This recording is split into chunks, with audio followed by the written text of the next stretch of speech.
For a lot of people, it's odd.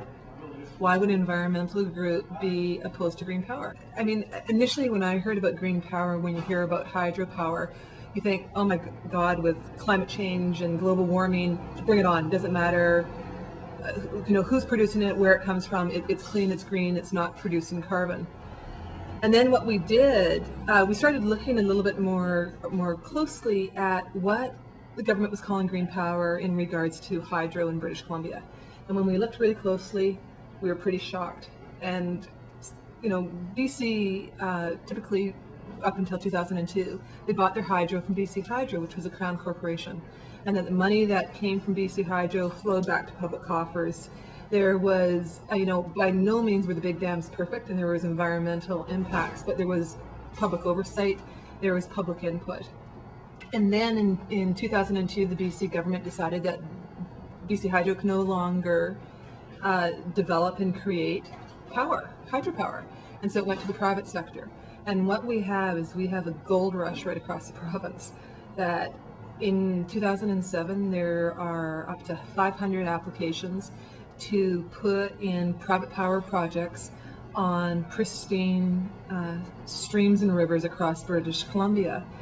And the government is not looking at cumulative impact, because with these private power projects, it's not just a little turbine in a river, that you're diverting sometimes up to 80% of the river through pipes that go on for kilometers and kilometers.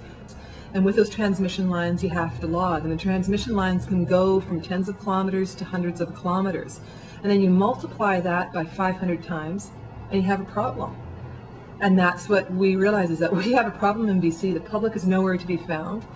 It's private corporations that are calling the shots. They aren't doing this because they're concerned about green energy. They're doing this because there's a huge profit to be had.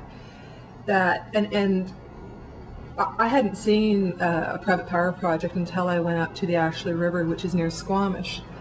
And I was absolutely blown away when I went up there that you have big road going in, you have tons of logging, you have transmission towers there, you have a large company called Ledcor, which is the owner of this private power project.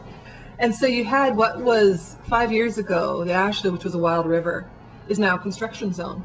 And when we went up there, you had Ledcor's people, and they said, we want to see your ID, even though it was on a public road. This hasn't been the only time. Well, I do an issue where is this a public road? Just clear out of the way and let us go. It's a public road. I'd like you to move your truck and allow us to go up the road. We are blocking access because you have been informed. You've never informed us of it. Not me specifically, but you have. Never heard of it before. And then I just thought, what's going on here? And then I thought, what happens when you multiply this 500 times across BC? What are the long-term impacts?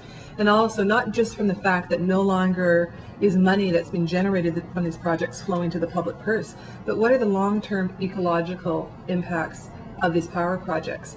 And there's a right way to do green power, and there's a wrong way. And unfortunately, in BC, we're doing it the wrong way. I am absolutely amazed at how bad it actually is. When you hear that at public meetings, you hear them talking about these projects, and the little bits you hear from other people, and you come out and actually see it, it is a disaster. It's worse than any logging I've seen in the pit, any mining that's been on there. Like, this is total destruction of an area.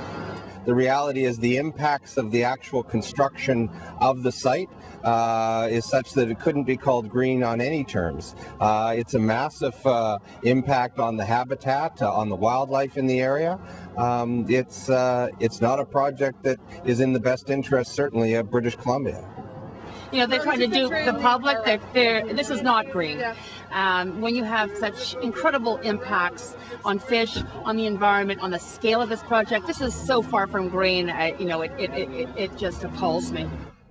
This is Pitt Meadows, and here's Pitt Lake, and there's a 23-kilometer stretch of the Pitt River where there are 8 proposed private power projects. And that area, if these projects were to go ahead, would be completely devastated. The best way to see the impacts in British Columbia is to look at the Google Earth map. It's an interactive map available through any one of the websites, hydrofaxbc.ca or ashlew.info or saveourrivers.ca. And you can see every single one of these rivers, every one of these watersheds in private hands. It's an amazing thing to see. And when you're able to actually visualize the number of rivers that are being taken from us, it has quite an impact.